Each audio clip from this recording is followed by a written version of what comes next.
The Business Innovation Zone, also known as the Biz, is the place to start for entrepreneurs in Iowa.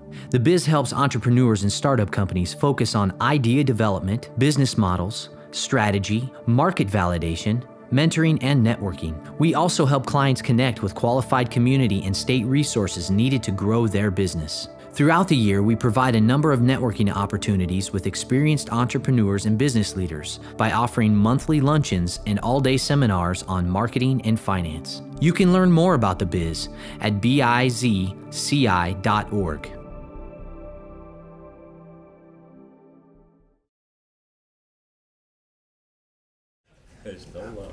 My name is Rush Nigut. I'm a business lawyer with the Brick Gentry Law Firm. And I'm also, as Mike said, I do own a business with Mike and Brian Hemeseth called Notify Works. It's pretty much my first entrepreneurial venture. So that's been a learning experience for me as well. I've also owned some other businesses.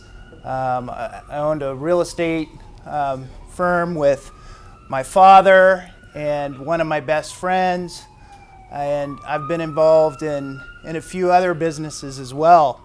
And so I've run the gamut from doing everything that I would advise people not to do, which is don't be in business with your family, don't be in business with your best friends, and while you're at it, just forget about partners. Don't have partners. How many people here are in business right now? Okay, almost everyone. And how many of you have partners? Actually, just a smaller number. Now, one of the more interesting things, of course, about partnerships, I think, and when you look at how many of you have been a part of teams? If you were on sports teams, band, whatever it might be throughout your career. Teams, if you have a football team, you may have the best quarterback in the world, but if the team isn't solid around that quarterback, it probably isn't going to be the winning team. You have to have a good team. So you have this balance, of course, now that you have teams usually make for better organizations versus the fact that partnerships are very, very difficult. They're very difficult. I never wanted to do divorce work.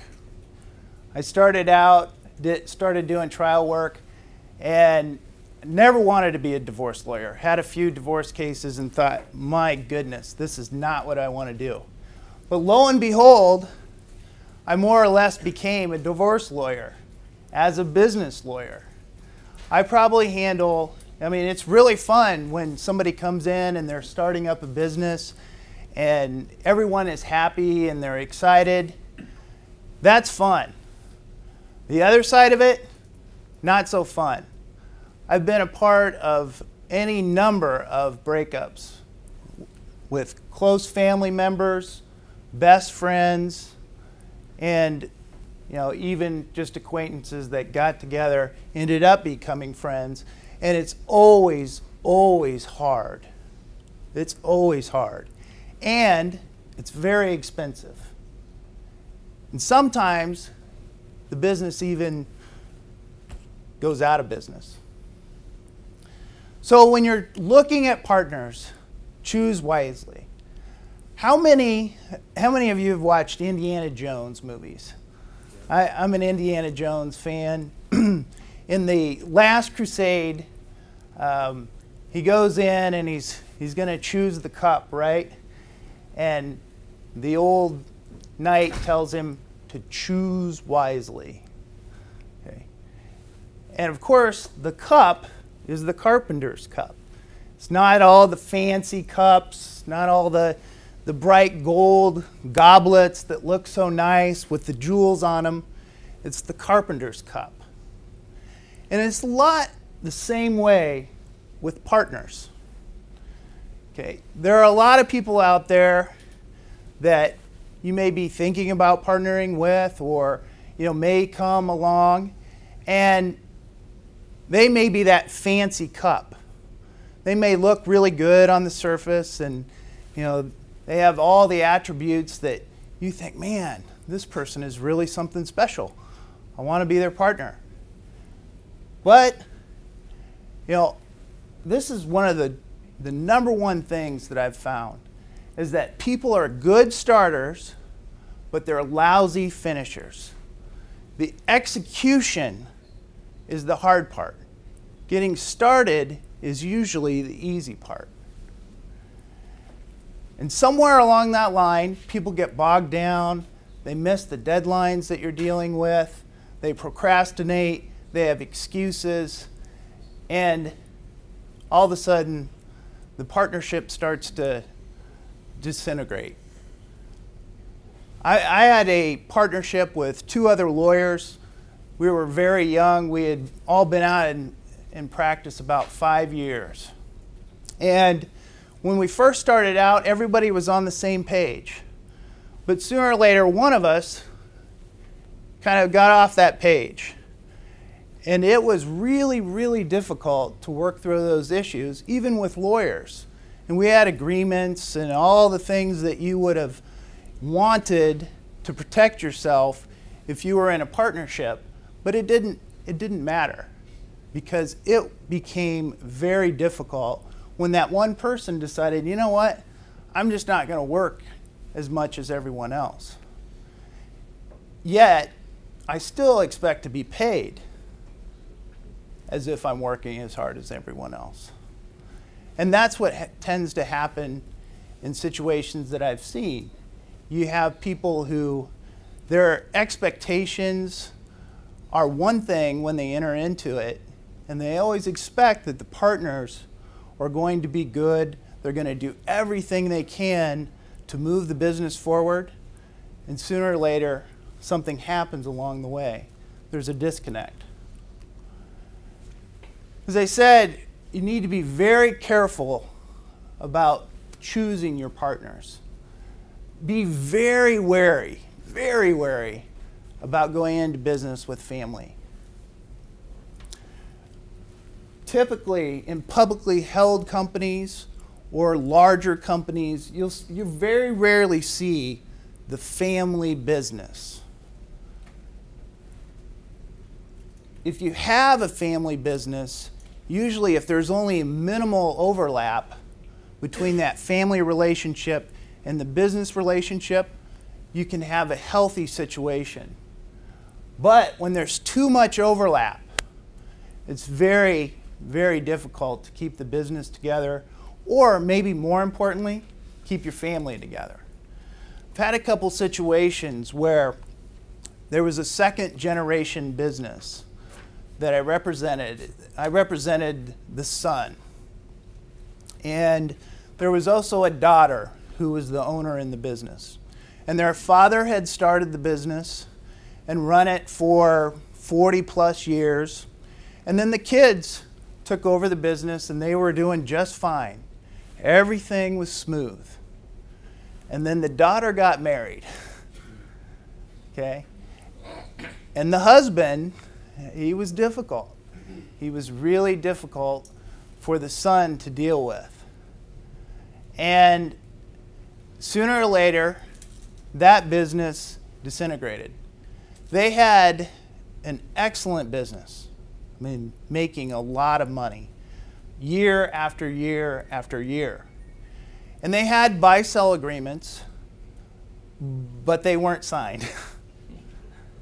And they had some other documents that dealt with their valuation, but those weren't signed either. And so they had a court battle and went through the entire process, and it cost both sides a lot of money. And to top that off, one of them had to go. So which one, decides to leave? They rushed. Yeah. What's a lot of money? In terms of how much it cost? Rough number. Yeah, it cost each party about, well, it cost the party that I represented in the neighborhood of about $150,000. The other party, who was represented by a larger law firm who will remain nameless, cost even more. Okay? They had 3 lawyers on it, I had 1. But it just goes to show you that, I mean, no one wants to spend that kind of money. And believe it or not, I mean, lawyers don't take a lot of joy in dealing with those situations either. And I see some smiles, but it's true. It's not something anyone wants to deal with. And I'll be honest, going through that myself was really hard. It was very stressful. It was very stressful on my client. It was very stressful on his wife, who was on the verge of a nervous breakdown. And I know it was stressful on the other side too. And it's just not something you want to go through. Another situation that is somewhat similar is I had 2 best friends who had started a business. One of them was the money behind the business, and the other was the person who was working it. And their deal, which wasn't written, was that after 3 years, my client, who was the guy working it, could buy out the other guy. Well, in 3 years, he did a wonderful job. He built this business up to the point where it was making about $500,000 in profits each year in 3 years. Well, naturally, if a business is that profitable, you probably don't want to leave it too badly. And so after 3 years, my guy said, I want to buy you out. And the other guy said, no way. This is a good one. I'm sticking in. And so they battled it out, and they did not have any documentation whatsoever regarding that agreement. So you're going to see a pattern here that when you don't have the proper documentation, it makes it much more difficult, and you're much more likely to get into partner disputes. And I'd say if any of you at any point have any questions, or if you have any comments or stories to share, be sure to speak up. So one of the best ways that you can avoid partner disputes is by, first of all, knowing why you're partners. You know, what is your reasoning for having a partner? A lot of partnerships occur because 2 friends get together and say, hey, you know, I got this idea for a business. And the other one says, that's a great idea. Let's be partners. And sometimes those work, and a lot of times they don't. Much of it is because people don't recognize their own strengths and weaknesses, and they're not complementary to one another. Sometimes 2 salespeople will get together, and maybe neither one of them are very good at the details. Well, they need a detail person to make that business really run. And pretty soon, you know, they start to have problems. Or maybe they don't share a common vision or goal. I mean, I've had a situation, and this is some of the last parts of this slide, is that a situation has arose in a business where there's 3 business owners. And one of the business owners, he has very, very lofty aspirations. He wants to be a successful entrepreneur more than anything. The other 2 in the business, they just want to run this business. They don't care about the glory of building a large business that's making a ton of money and making millions. That's not their goal. They want to take this business and they want to take it step by step, brick by brick. The other guy, he wants it now. He wants it now.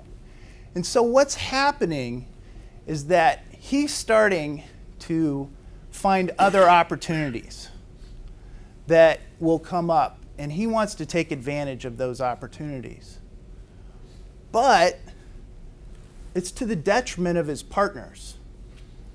He's doing some things that hurt the existing business.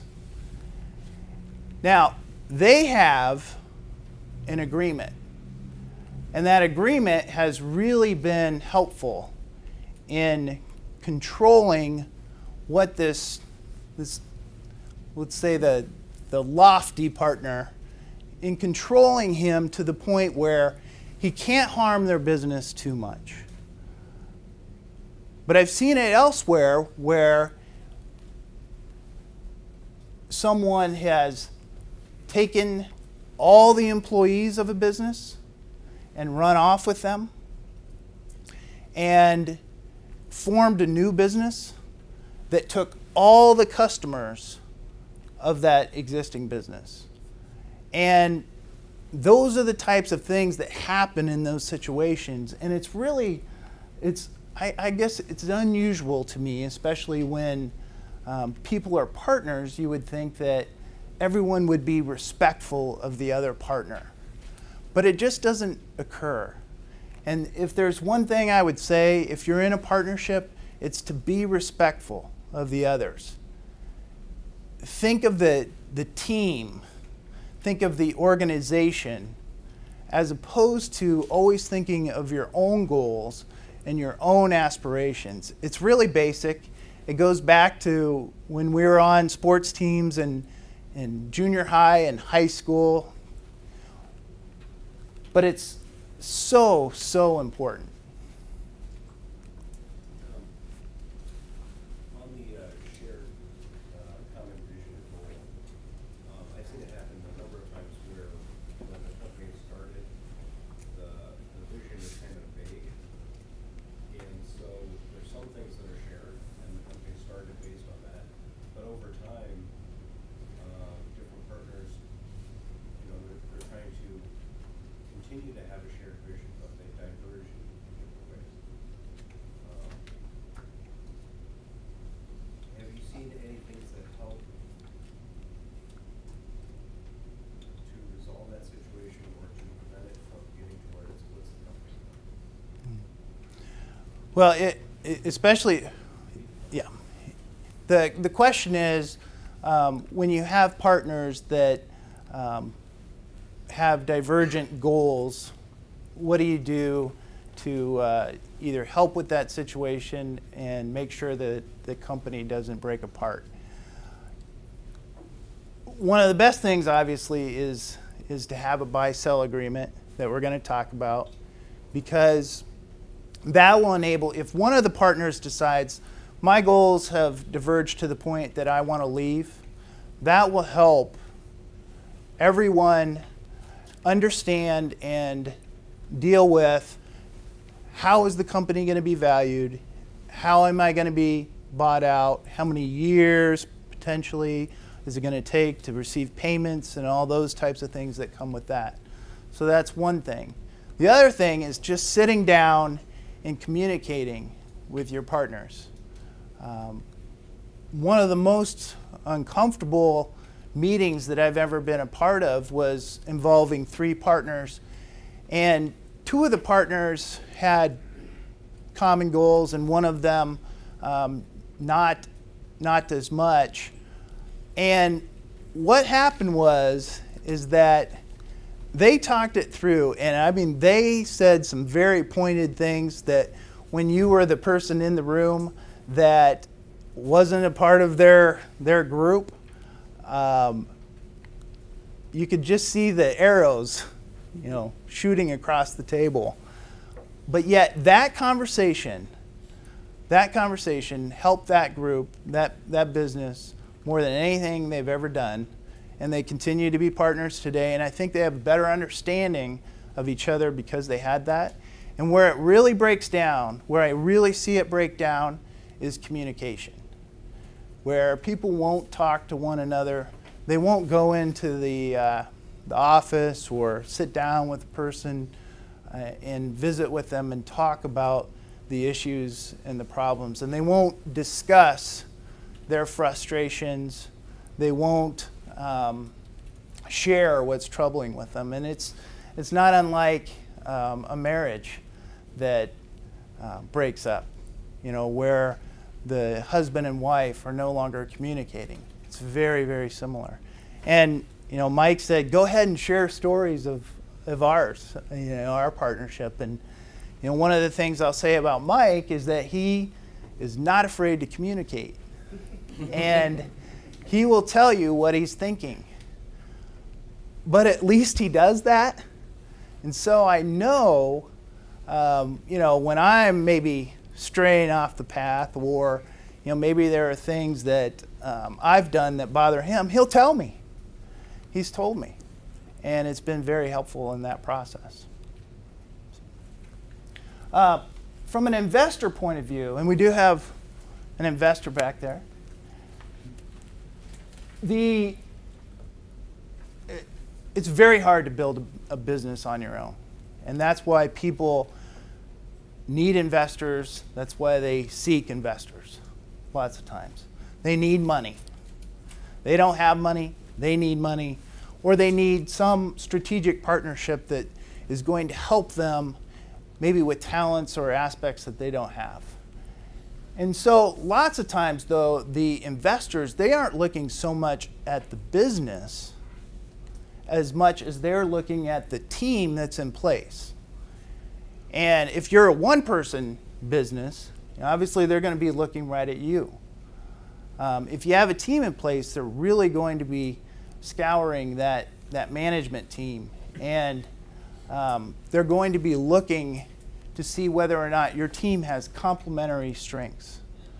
Is your team well-rounded? So have you sought partners that really make sense in terms of having the right people on the bus? I don't know how many of you have read the book Good to Great. I think it's a fantastic book by Jim Collins, and he talks about having the right people on the bus. And so that's one of the keys, I think, from an investor point of view. And I'd be interested to hear, when Ben Milne talks about the pitch, I wonder what he'll say about the team also, because I've heard some of the other people from Dwala talk, and it sounds like one of the keys and their ability to raise their funds was the belief in the management team that they've assembled. So now, one of the most important points that I want to make today is get a buy-sell agreement if you have partners. How many of you that are in partnerships have a buy-sell agreement? Good job. If you have a buy-sell agreement, do this. Take a look at that buy-sell agreement every year. Pull it out. Make sure it fits your circumstances.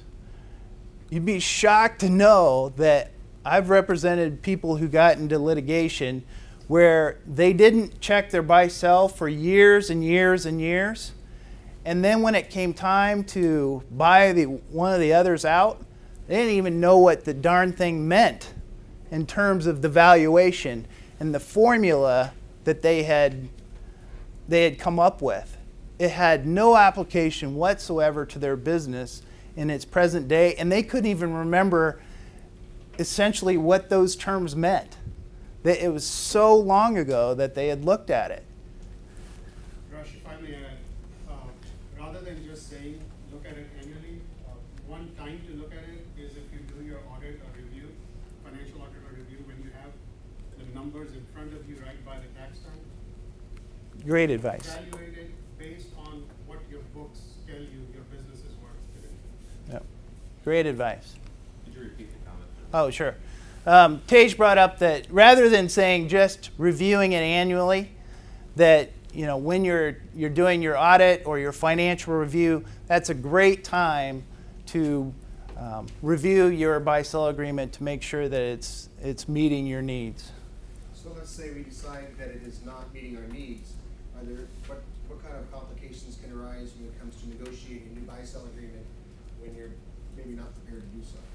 Yeah, I mean, there's no question that can occur because especially, what complications can occur when you're looking at a buy-sell agreement and maybe you're not ready to negotiate those terms?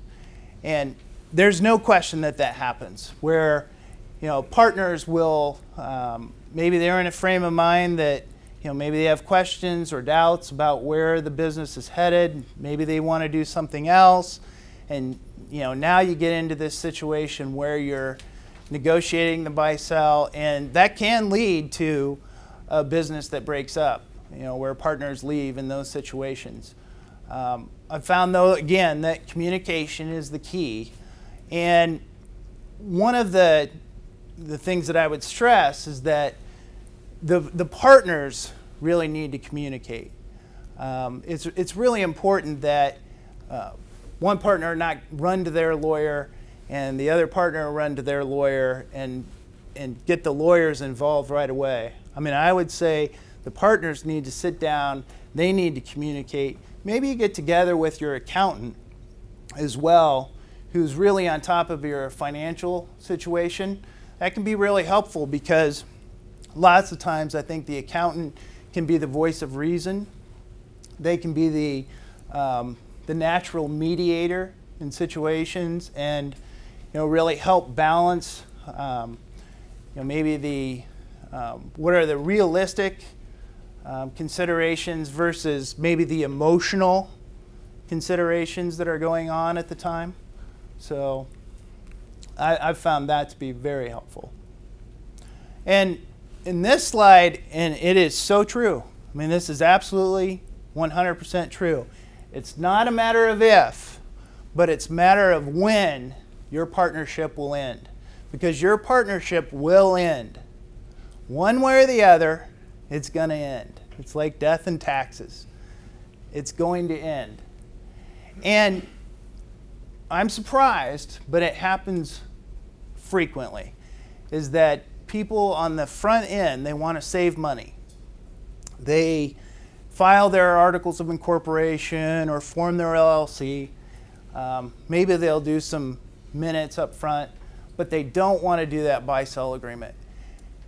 And you got to do it up front. You absolutely have to do it up front. It is so, so key. And it can save you down the road thousands and thousands of dollars.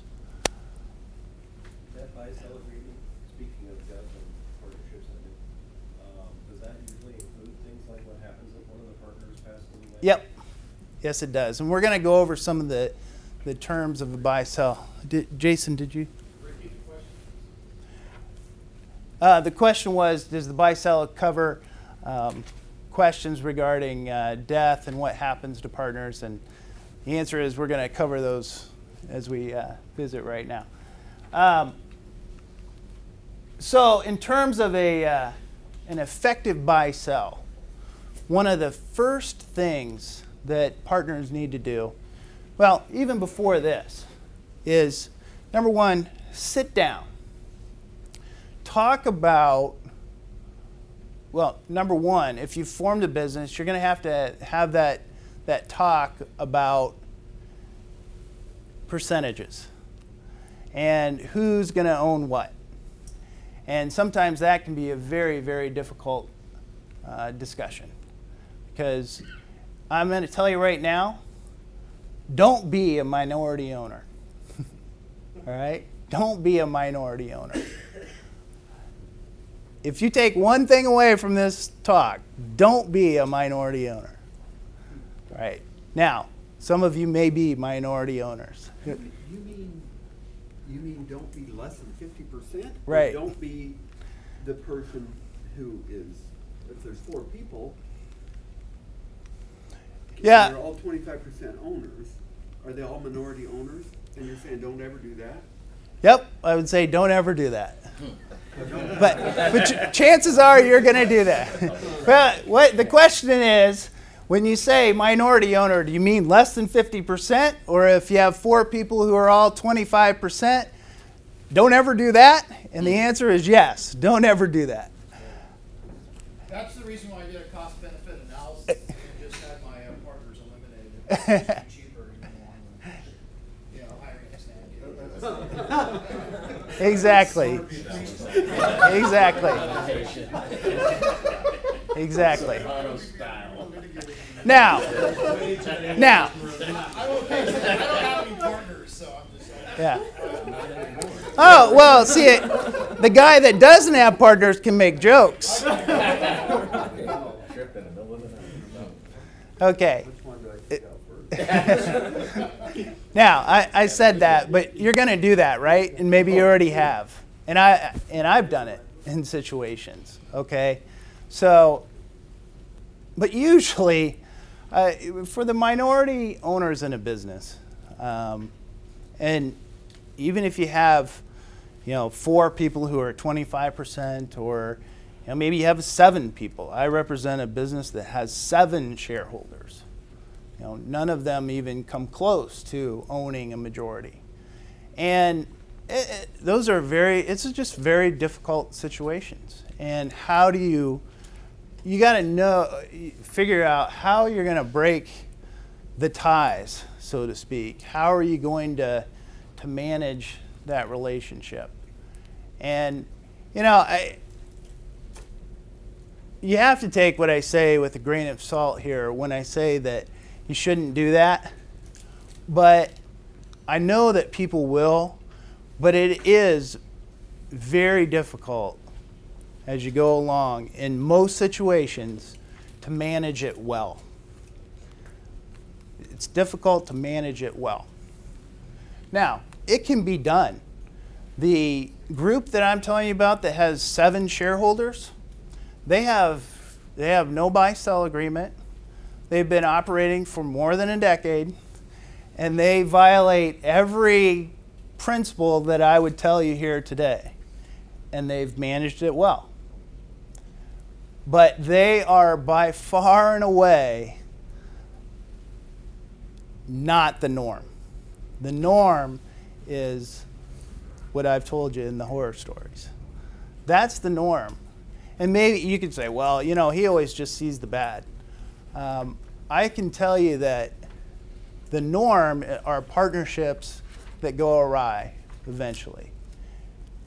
There's been some high-profile partnerships in Des Moines over the last few years that are great examples of people who made millions and millions of dollars together, and then it broke down, in their next venture.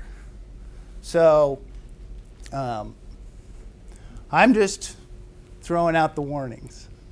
That's what I'm doing. But I know that people are going to do the 25, 25, 25, and 25. Is that 4? And you got to communicate. Communication is the key.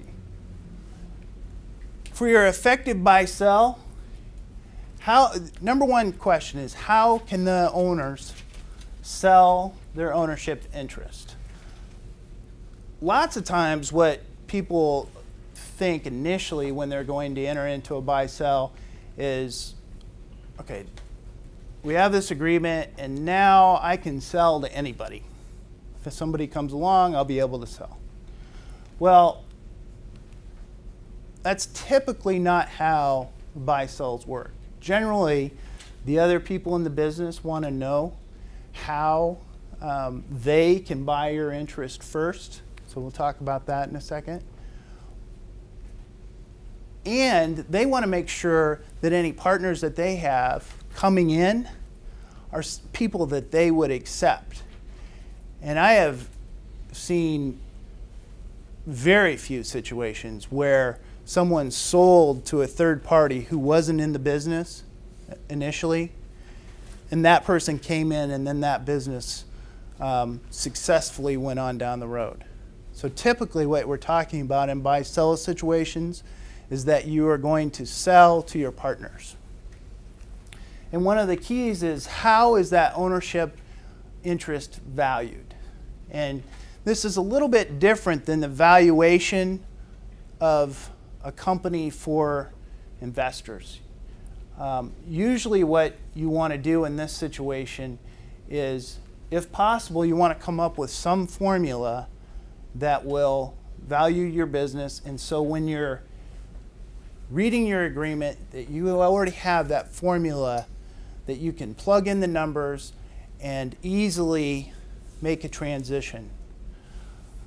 When you have a new company, that can be very difficult to do, because the formulas really don't make sense. Maybe the idea is worth a lot of money potentially down the road, but your business isn't bringing in much income at the time. And so lots of times there'll be provisions that talk about in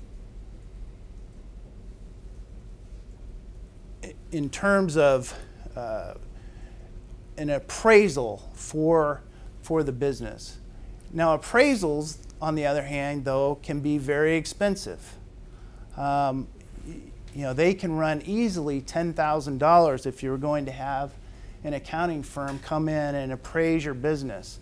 And for a startup business, it can be very difficult for the appraiser to even know how to value it. How do you compare it to other businesses out there, especially when it's not generating any revenue? So again, communication is the key. Talk about the valuation and how you're going to value the business, especially in the early going, and do that on a regular basis. I mean, if circumstances change and the revenues start to grow, you may want to look at a different formula than when you first started. Or maybe you just have a situation where somebody throws out a number and you're either a buyer or a seller. A shotgun approach. That might be another consideration. Your buy-sell agreement should cover issues such as death, disability, retirement, termination of employment is what I'm talking about there, divorce, and bankruptcy.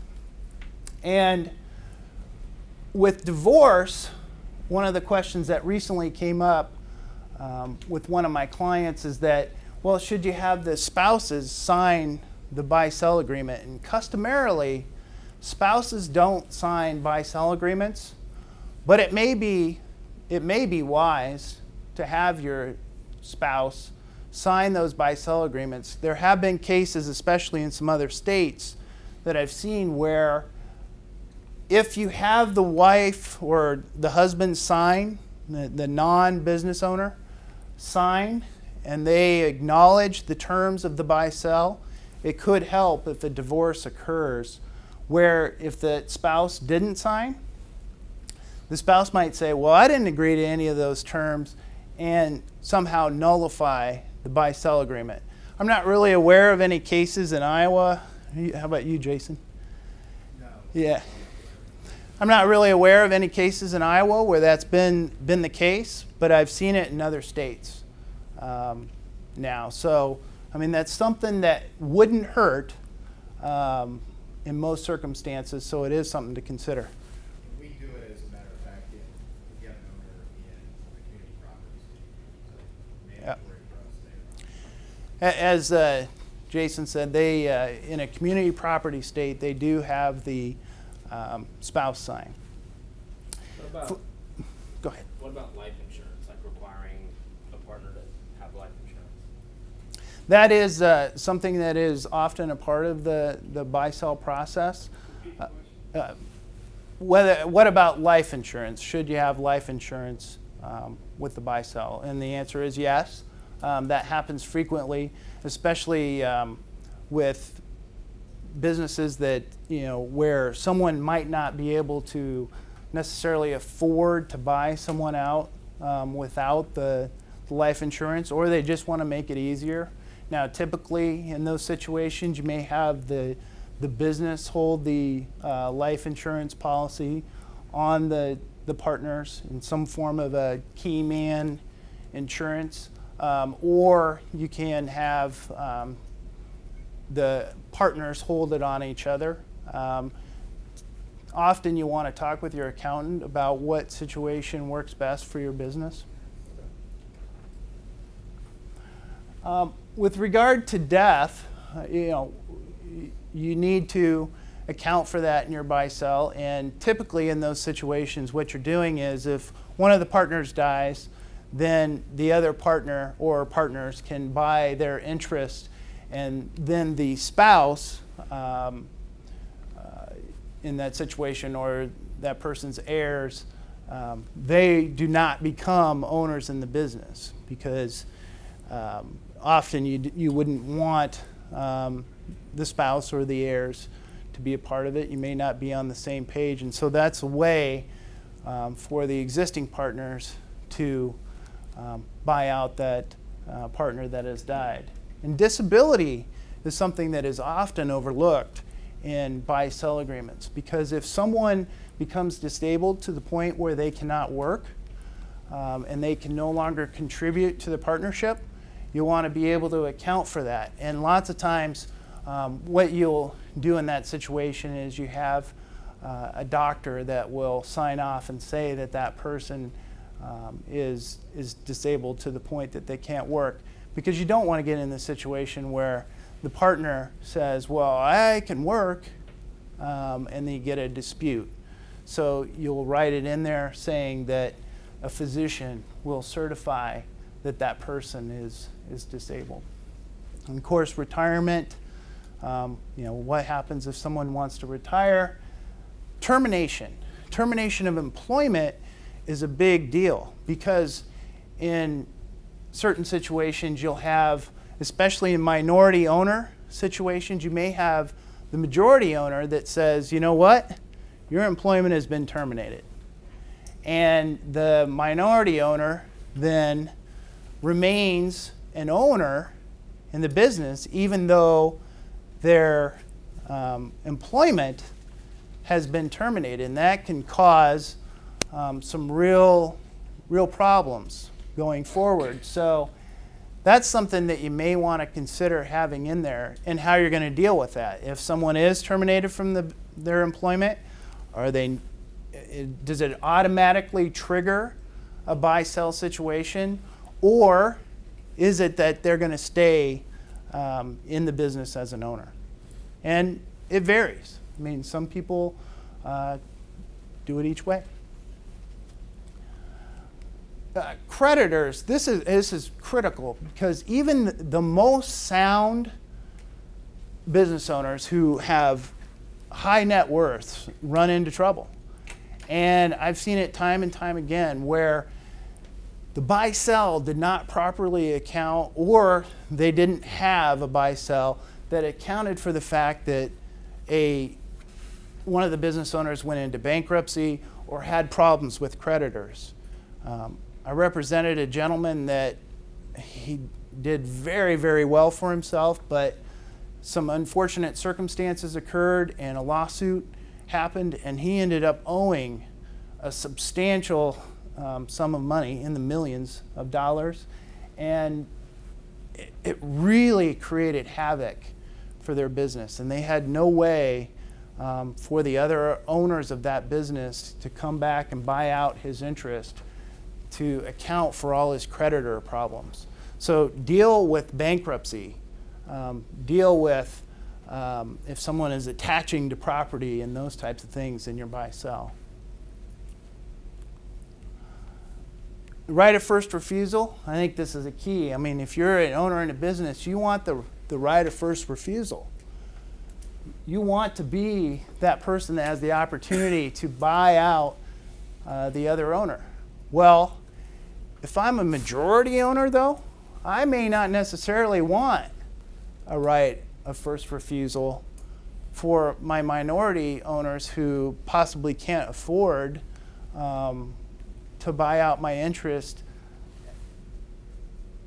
that a guy down the street might be willing to pay for it. And so, I mean, I've had some majority owners especially that have said, you know what, if it's one of the minority owners, and this is why you don't want to be a minority owner, if it's one of the minority owners, I get the first right of refusal to buy your interest. But if it's me who decides to sell, I can sell to whoever I want. And that's the way that those agreements have been set up, where a majority owner has more power. So, yes? Have you put like time restrictions? I mean, so let's say a minority can, do you give like time restrictions where a minority owner could scrape up the funds to potentially buy out a majority? You put in clauses like that, would that be something that would be acceptable? Would you put in time restrictions to account if a minority owner wanted to buy out a majority owner? The answer is yes, absolutely you can. I think it needs to be communicated up front and discussed. And maybe it's something that gets discussed moving forward as well. Maybe it's not in the initial stages. And that's why it's so critical to look at these agreements frequently. Would you just put heavier requirements on them to say you have to have at least this much money to even present, or would you just put heavier requirements on it as a majority owner to protect yourself? Would you put any requirements on the majority owner in terms of having, or the minority owners on having a certain amount of funds? I've seen people that have done that, and it's all negotiable. So, I mean, the key to remember in these situations is there's not one way to do it. People can, and I think people get caught into the situation where they think there's only one way that you can write these, and that's not the case. There's any number of ways and methods that you can go about writing buy-sell agreements, and talking about it and making sure that you are communicating with that person up front, because relationships do change over time. And in this small amount of time that we have here today, we don't even really talk about the fact that sometimes you'll have a son or a daughter who will be taking over from the father, and those situations can are a little bit different typically than situations involving just friends or acquaintances that started businesses together. So there's lots of different planning that goes into it, and I encourage communication. I mean, that's enter into your buy-sell agreements in the very beginning. It's when you're excited, you're happy, and you're in love. Okay, everybody's in love in the beginning, right? It's just like a marriage, just like a marriage. That guy back there is shaking his head saying, no way. And the disputes in this, I mean, I'm not just saying this, and it's not about what I charge. I can tell you that they easily run in excess of $100,000 for substantial businesses that will get into these types of disputes. And sometimes $100,000 isn't going to cut it. I mean, if you have intellectual property involved and those types of things, it can run into the millions. So it just depends on the business. And I know I've said a lot of things here today to maybe, my God, why wouldn't you want partners, right? But it's so true. I mean, the things that have bothered me the most in my practice have been seeing business partners who fall apart and their businesses fall apart. And I don't want that to happen to you. So if you have any, I know we're running short here, but if you have any other questions, I'll be here for a little while and be happy to answer them.